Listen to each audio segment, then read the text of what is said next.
teman-teman, selamat datang di podcast kami. Perkenalkan, kita dari mahasiswa psikologi Universitas Jenderal Ahmad Yani.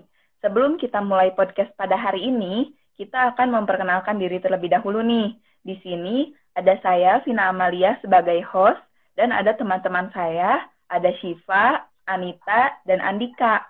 Nah, jadi kali ini kita akan membahas mengenai bagaimana pendekatan kognitif agar masyarakat efektif memenuhi aturan PSBB. Sebelumnya nih, aku mau nanya dulu ke Syifa nih, Syif. Sebenarnya PSBB itu apaan sih, Syif?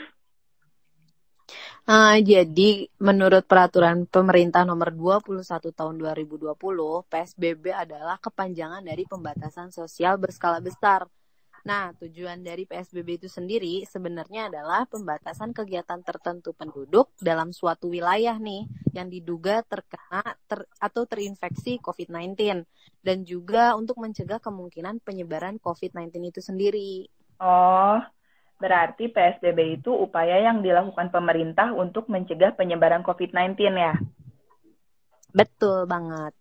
Nah, sekarang aku mau nanya ke Anita, nih, COVID-19 itu apa sih? Nah, jadi COVID-19 sebenarnya adalah sebuah singkatan dari coronavirus disease. Virus ini menginfeksi saluran pernafasan manusia dan dapat menyebabkan kematian. Coronavirus ditemukan di Wuhan, Cina pada Desember tahun 2019. COVID-19 dapat menyebar dari orang ke orang melalui percikan-percikan dari hidung ataupun mulut yang keluar saat orang yang terjangkit COVID-19 itu batuk atau mengeluarkan nafas. Penularan COVID-19 juga dapat terjadi jika seseorang menghirup atau menyentuh percikan yang keluar dari batuk atau nafas orang yang terjangkit COVID-19 tersebut. Oleh karena itu, virus ini sangat mudah menyebar dan penting bagi kita untuk menjaga jarak lebih dari 1 meter dari orang yang sakit atau orang yang berada di sekeliling kita.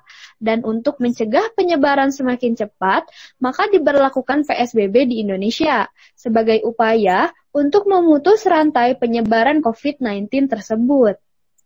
Serem juga ya COVID-19 ini. Sekarang aku mau nanya ke Andika nih, Dik. Kalau menurut kamu, PSBB itu di Indonesia udah efektif belum sih? Kalau menurut aku sih belum efektif ya. Sekarang lihat saja, angka orang yang terinfeksi virus terus bertambah setiap harinya di seluruh daerah di Indonesia.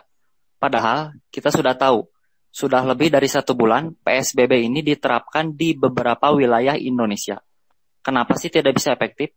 Pemerintah sebenarnya menghimbau warga untuk tetap di rumah saja, untuk menekan jumlah orang yang terinfeksi virus tersebut. Sekarang, apa orang berdiam di rumah saja, mereka tidak butuh makan? Sekarang kalian harus lihat, Presiden sudah mendeklarasikan bahwa virus ini sudah masuk pada tahap darurat bencana nasional. Nah, apabila negara ini sudah mencapai tahap tersebut, sesuai Undang-Undang Nomor 24 Tahun 2007 tentang penanggulangan bencana, pemerintah wajib memenuhi kebutuhan dasar masyarakat seperti makanan dan lainnya. Sekarang, apakah masyarakat sudah terjamin kebutuhan pokoknya? Makanya PSBB ini sampai kapanpun belum akan menemukan kata efektif karena pemerintahnya saja tidak patuh terhadap undang-undang yang berlaku. Tugas pemerintah sebenarnya adalah melindungi rakyatnya, bukan untuk mengatur hidup rakyatnya. Oh, jadi sebenarnya PSBB ini belum efektif karena dari pemerintahnya. Nah, kalau dari tanggapan masyarakatnya itu sendiri gimana sih mengenai PSBB itu? Nah, sebenarnya untuk tanggapan dari masyarakat tuh banyak banget.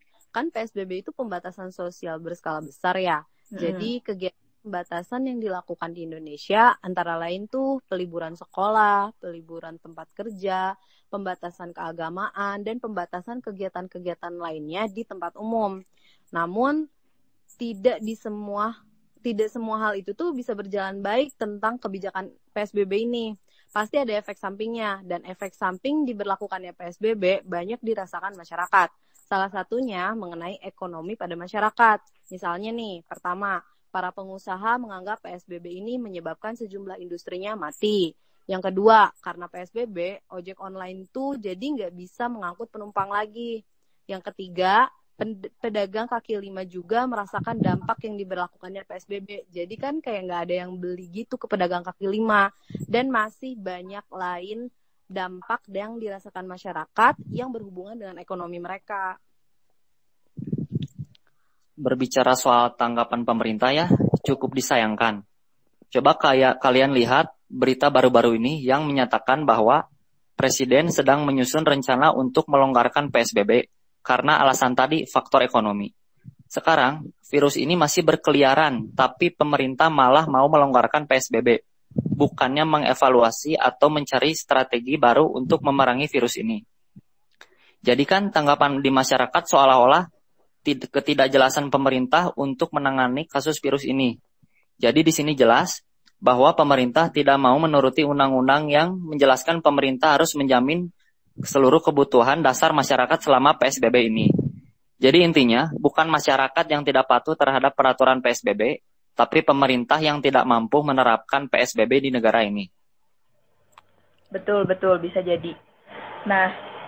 Nah, kalian kan dari Fakultas Psikologi nih ya.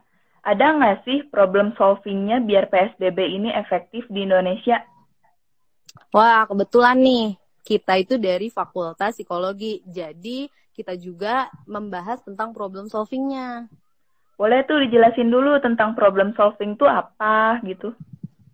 Kalau problem solving sendiri ya, biasa umumnya disebut sebagai pemecahan masalah.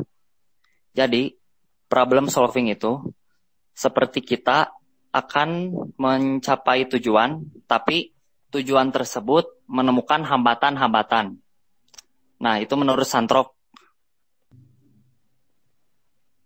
Sebenarnya, sebelum kita melakukan pemecahan masalah, kita tuh harus tahu dulu nih, apa aja masalah yang dihadapinya. Misalnya, tadi kan PSBB itu belum efektif ya, kurang efektif, karena banyaknya kegiatan masyarakat yang harus dilakukan di luar rumah, kayak anak remaja pengen nongkrong sama teman-temannya. Nah, ini bisa kita ganti, ketemu sama teman-temannya itu lewat sosial media, apalagi sekarang nih, udah disediain banyak aplikasi untuk menunjang kita masih bisa melihat dengan teman kita kayak Zoom, FaceTime, Line, WA, dan lain sebagainya. Terus cara penyelesaian masalah atau problem solving lainnya juga tuh bisa dengan cara para pekerja kantoran udah bisa kerja work from home. Jadi tetap kerja tuh, cuman dilakukannya tuh di rumah. Terus untuk para pengusaha juga bisa memproduksi barang-barang lain yang kebetulan barang itu tuh dibutuhin di masa pandemi ini. Misalnya kayak hand sanitizer, masker, sabun cuci tangan, dan lain sebagainya. Terus di luar masalah pekerjaan, pasti banyak juga nih masyarakat yang keluar rumah untuk berbelanja, baik itu bahan pokok ataupun barang-barang yang dibutuhkan. Nah, itu tuh udah bisa diganti juga dengan cara belanja online. Bahkan sekarang belanja buah-buahan pun bisa dilakukan secara online. Nah, iya benar banget Sif. Dan sekarang juga bagi masyarakat yang ingin mudik, untuk saat ini lebih baik diam di rumah saja. Kita masih bisa bersilaturahmi dengan keluarga melalui video call, dan untuk saat ini THR juga kan bisa ditransfer. Dan jika ingin memberi sesuatu kepada sanak saudara, juga bisa dilakukan melalui jasa pengiriman. Lalu ditutupnya sebagian jalan dan adanya pemeriksaan di beberapa titik juga dapat membantu pengoptimalan PSBB ini, agar masyarakat benar-benar berada di daerah mereka masing-masing dan tidak mudik. Itu juga kan demi keselamatan para pemudik dan keluarga yang ada di kampung halaman, agar pandemi ini cepat terselesaikan. Kalau dari aku sih, kalau pengen efektif, simpel aja ya. Pemerintah harus mampu memfasilitasi masyarakat untuk menjamin kebutuhan dasarnya yang berdiam di rumah saja. Dengan begitu, rakyat dengan sukarela tetap tinggal di rumah dan patuh terhadap peraturan yang ada. Tapi ini masih dirasa sulit, karena nyawa warga negara belum menjadi prioritas pemerintah. Padahal, konstitusi kita mengatakan bahwa tugas utama pemerintah adalah yang pertama melindungi segenap bangsa dan seluruh tumpah darah Indonesia. Jadi, Itu dulu yang harus dilakukan. Barulah kemudian memajukan kesejahteraan umum, barulah mencerdaskan kehidupan bangsa, dan kemudian ikut serta dalam melaksanakan ketertiban dan perdamaian dunia. Vin, tadi itu adalah problem solving atau pemecahan masalah dari aku, Anita, sama Andika. Wah, bagus banget nih. Buat teman-teman yang lain biar tahu kalau PSBB itu pentingnya tuh sangat-sangat penting untuk diterapkan saat ini ya. Betul. Jadi intinya tuh kita tuh nggak usah stop melakukan kegiatan sehari-hari kita, cuman semua kegiatan pasti ada perubahan caranya. Ya salah satunya itu dilakukan dari rumah. Itu juga bertujuan buat menjaga diri dan sesama masyarakat Indonesia. Dan pemerintah juga harusnya dapat mengkoordinasi dan memfasilitasi kebutuhan dasar masyarakat ya. Nah, jadi teman-teman, PSBB itu penting banget ya untuk diterapkan saat ini. Terima kasih sudah mendengarkan podcast kami. Semoga bermanfaat dan menambah pengetahuan. Maaf bila ada salah-salah kata. Tetap di rumah, patuhi PSBB. Wassalamualaikum warahmatullahi wabarakatuh.